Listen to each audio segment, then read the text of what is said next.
Hello, everybody. Welcome back. It's been some time since I've uploaded a video, 2 or 3 weeks, and the purpose of this video is to talk about why that is.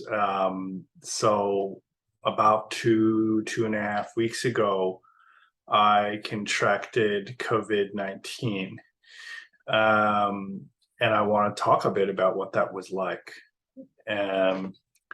So I don't know which variant I caught, but I have been double vaccinated and boosted once, all Pfizer, and I caught it anyway. And it lasted quite a while. Now 2.5 weeks later, I've tested negative twice. So I don't have it anymore, thankfully, but I still have severe chest congestion for which I've been given medication. And one of the things that was amazing about having this virus was, for me at least, how long it lasted. I get sick like anyone does, but normally in the past, when I've been sick, it's 2 or 3 days at the most, and then you kind of bounce back. With COVID, and I'll talk a bit about my symptoms and what experientially, phenomenologically, what it was like, but I had severe symptoms that were crippling for 2 or 3 days. But then after that, the sickness persisted for like a solid week and a half or more. And I don't know if I can really remember ever being sick for that long. And so that was really trying psychologically, to be that sick for that long. It was quite an ordeal. And one of the things I'm very glad I managed to find during that period was gratitude.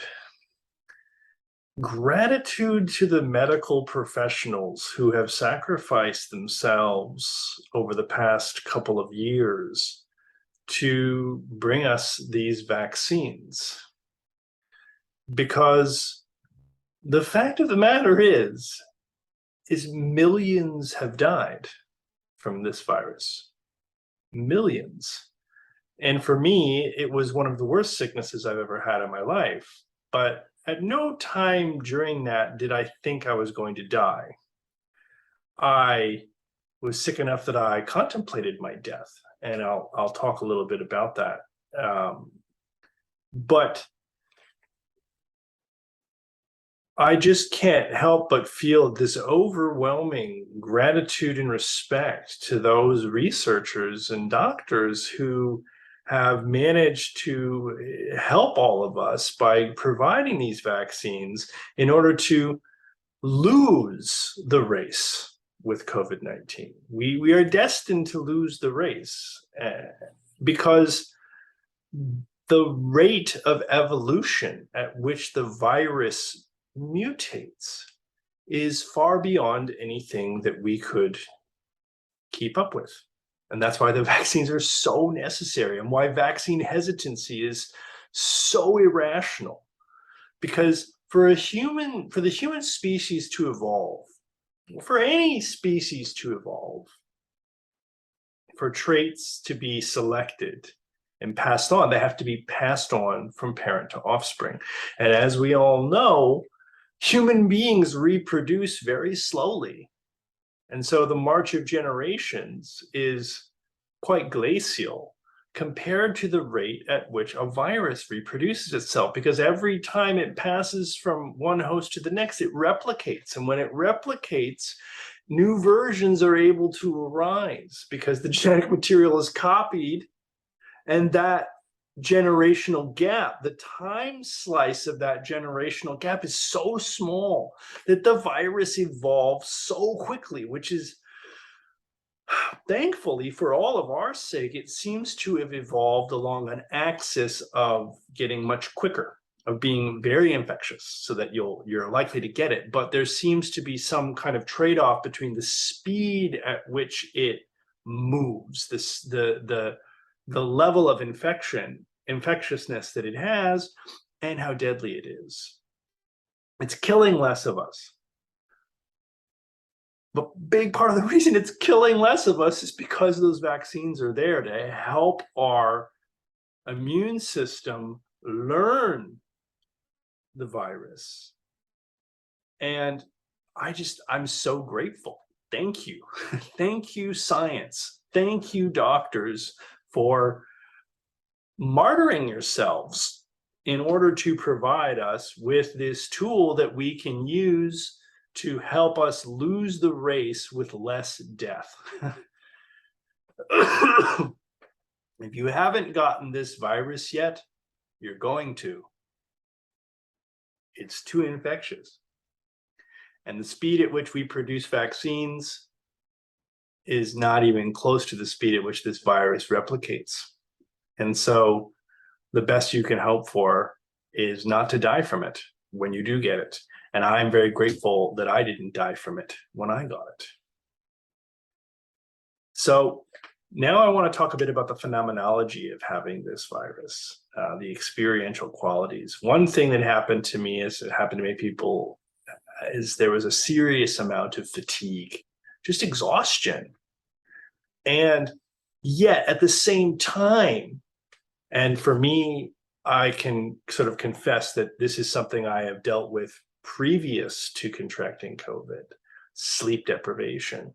And so being exhausted, but then having your sleep be dysregulated at the same time, really a nightmare for the body and for the mind. So at the bodily level, right at the outset, I had tremendous physical pain. The way I would describe the sensations in my body at the height of my being sick, day 2 or 3, was it felt like a giant talon was just inside my body, tearing me apart from the inside out. And it was agonizing. And a level of chest congestion and mucus, what I'm still dealing with, in the chest, like a brick in the center of my chest, surrounding of which were these claws sort of ripping my viscera apart from the inside out. And on top of that, physical sensation, tremendous brain fog, which for me was really devastating because I sort of get through my day on the knife edge of my cognitive self-control. And I found that having this virus and being so worn out on a physical level sent me into spirals of rumination that I couldn't escape from, because the rumination was such that it had a determinate object. I would ruminate about failed relationships and traumas associated with those things, but with a level of ambiguity and indeterminacy that made it impossible to reckon with. So if you have a determinate thought that has very precise contents, one way that you can interact with that thought in a critical way, if it's leading to challenging emotional responses, is to analyze it and do a genealogical analysis. Where is this coming from? Do a rational analysis. Is this kind of thought really reasonable right now? But the rumination spiral that I was in while I was sick was such that it was sort of amorphous and indeterminate and ambiguous in a way that made it impossible to kind of get a grip on any particular thought. And this precipitated a kind of loss of cognitive control. And while sort of spiraling out in that through like physical pain, bodily fatigue, and sleep deprivation, there was this overwhelming sense of the body and the mind being just dominated, inhabited by something utterly foreign. Utterly foreign.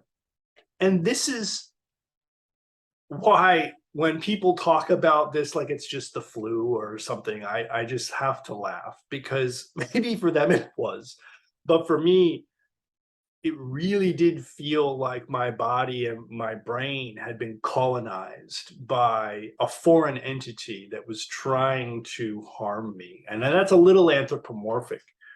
But one of the things that it brought about for me was a sense of humbleness. And I tend to get this whenever I get sick, but in this case, because of how protracted it was and how simultaneously physical and psychological it was, it really humbled me by forcing me to contemplate what Kierkegaard would call the sickness unto death. That best case scenario for every one of us is that we get really sick one day when we're old and never get better. That's sort of the best case scenario, right? Unless something else, some accident occurs, that's how most of us go out.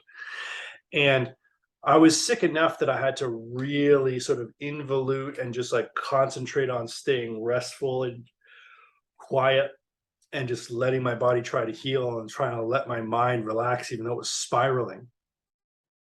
And I just realized like how fragile we are, how utterly finite we are. And